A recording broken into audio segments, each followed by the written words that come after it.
Do you like having a really beautiful serving table for the holidays?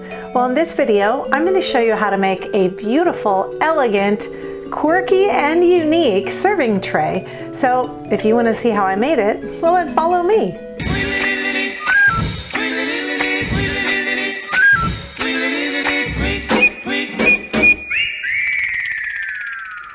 What's up, Glue Dots? I'm Elaine, the Midnight Crafter. I'm not going to chit-chat a lot this time, but I do want to remind you to please check the description box down below because it will have a list of all the items you need for this project, as well as a link to enter to win our cute little bling owl keychain drawing, which I do the first of every month.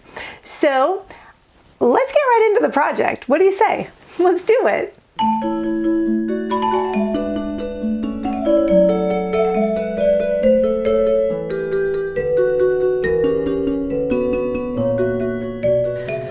I'm going to start out by doing the very basic. We've all seen this probably a million times, but I'm going to be gluing together my 3 different candle holders. Now I have 2 that are the same and 1 that is a little different, so I'm going to put the one that's different in the middle, and I'm going to be gluing them together using a combination of E6000. I'm actually using the E6000 Plus. I really like it because it doesn't have the strong fumes that the regular E6000 has. So you can start to find this at some of the craft stores and stuff, but if for some reason you can't find it and you want to give it a try, I did leave a link down in the description box for that. So I'm going to put that all around on each of my 3 candle holders and stack them up and get those put together. Next thing I'm going to do is just glue my silver tray right on top, again using the E6000 and the hot glue combined. I'm going to set this aside and we're going to work on the pieces that are going to dangle from our tray. In order to make our dangly pieces, we're going to be using one of these silver trays from Dollar Tree. I'm just using the oval one, doesn't really matter which one you use. And we're going to be cutting this center part out because we want just the flat part of it. Now I've already cut it out from another tray for a different project, but may as well not waste this piece. So what we're going to be doing is cutting shapes out of this, and you can decide if you want yours to all be squares, rectangles, miscellaneous shapes, whatever design you like, you can do that. And I'm simply going to I'm going to do kind of random shapes. Disregard this little piece here. So I'm just cutting some strips, whoops, and catching my shirt in there. My strips are a little over 1 inch wide, but again, any shape that works for you, anything you want is perfectly fine. I'm going to show you 2 different ideas for putting these shapes together. So if you would like your shapes to completely line up, then you're going to want to make sure that you have the same shape cut out, kind of mirror image. So here is my piece that I just cut off. I'm going to flip that over onto this other piece and make sure that I cut the same shape, basically the same shape exactly, but the mirror image of it. So it's not always going to match up exactly. You're going to need to do a bit of trimming. Now here's where we're going to have a couple of options, as I was saying. If you like the idea, because it's really cool that the back side of this is black, if you like the idea of attaching these together sort of in a way that it shows the black and the silver, that could be really cool looking and kind of give it a modern type of effect.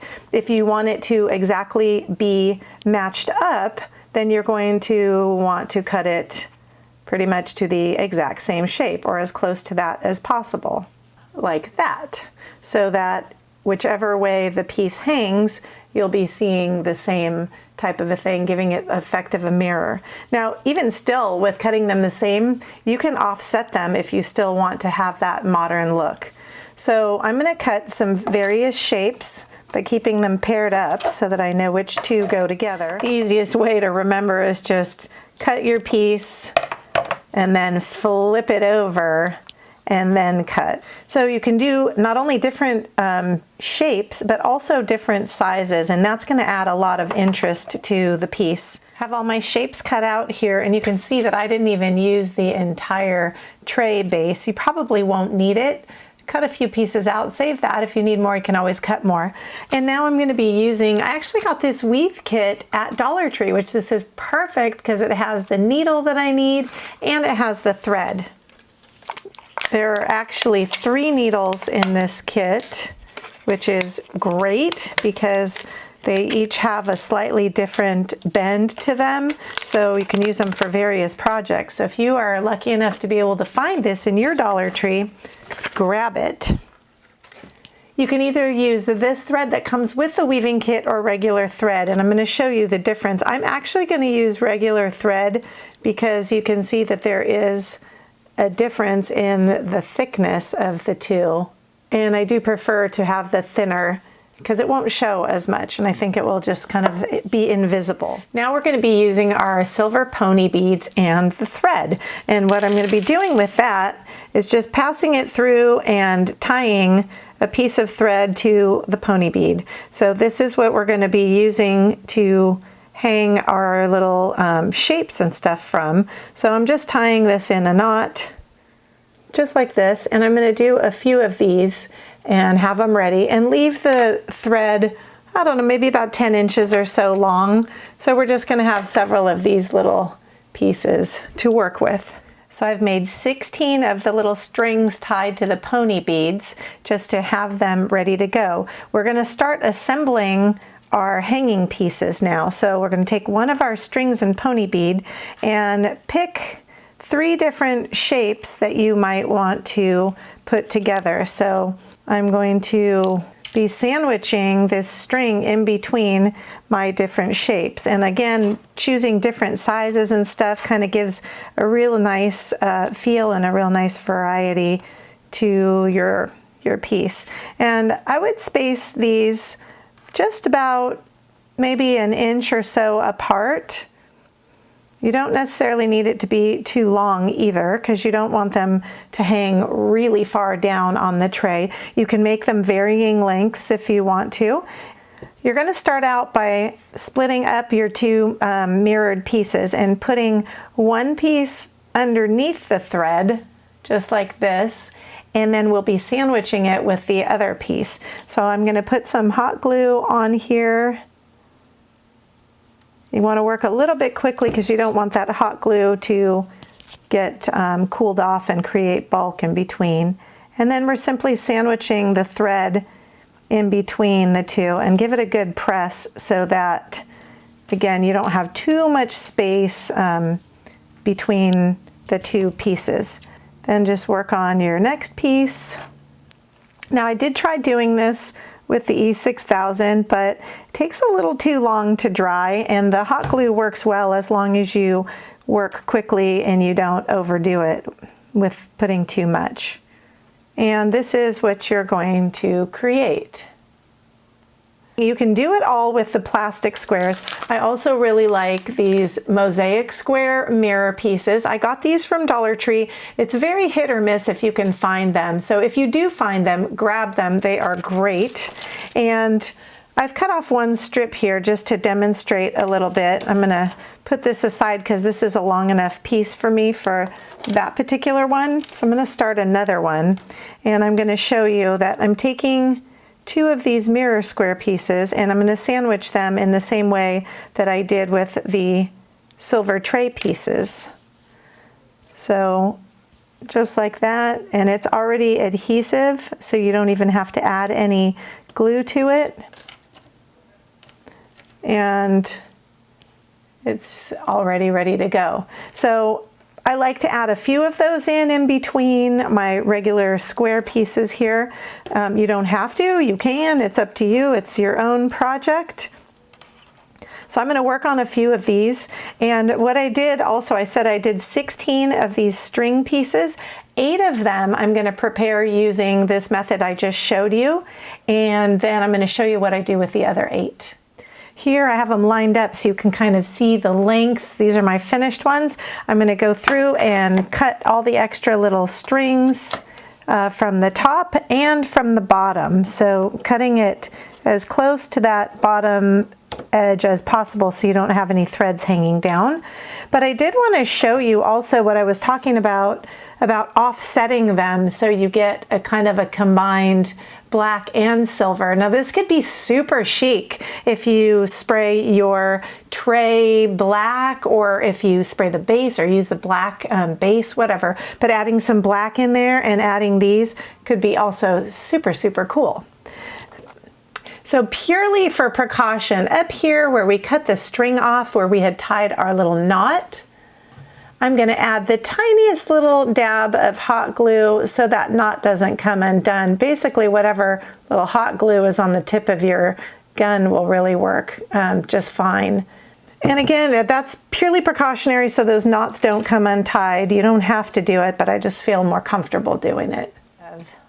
For the next 8 pieces that we're going to have hanging, we're going to be using these little vase fillers. I picked the silver and the white because I thought that would look really nice with the silver tray and the hanging pieces in the mirror.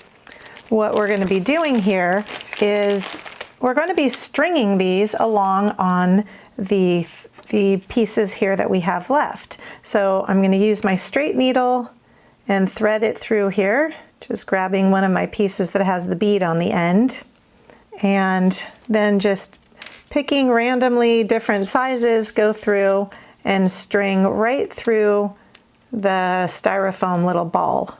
Now, in order to keep this kind of in place, you want to add a little extra dab of glue on the bottom because, you know, we do have gravity and it is going to be sliding down if we don't have something to hold it. So I'm just going to add a little dot there. Then just pick random sizes and colors if you want to do all silver, if you want to alternate, whatever you might want to do. I'm going to string them on there first and then glue them into place. If you want to, you can kind of match them up next to your other pieces just to get an idea for the length size. And you don't have to evenly space them. It's up to you. Again, you kind of want this to be a bit random. So just mess around with it a little bit. Now, I'm pretty sure somebody out there is going to tell me, that seems like a lot of work. And you know what? It is, but crafting is kind of one of those, for me, it's a nice little escape, and I liken it to things like crochet or other, maybe partially time-consuming painting. Look at how time-consuming painting, especially oil painting, can be. So, you know, enjoy the crafts. Maybe this is not for those of you that are 5-minute crafters, but the outcome is just beautiful, and it'll be a unique piece that nobody else will have anything like. So I'm going to continue on. I'm going to finish out my 8 pieces, and I'm going to change them up and making each one a little bit differently. It may be helpful for you, depending on your style, to lay out a few things first and see how you want to place them. But you know, again, whatever works best for you. Okay, these little guys are ready. All I have to do is trim the strings off the ends. I've already glued the knots up here at the top. And now we get to the fun part. By the way, did you guys hit that like button yet and subscribe to my channel? I hope you'll do that because I sure love having you here, and I hope you're enjoying the projects you're seeing.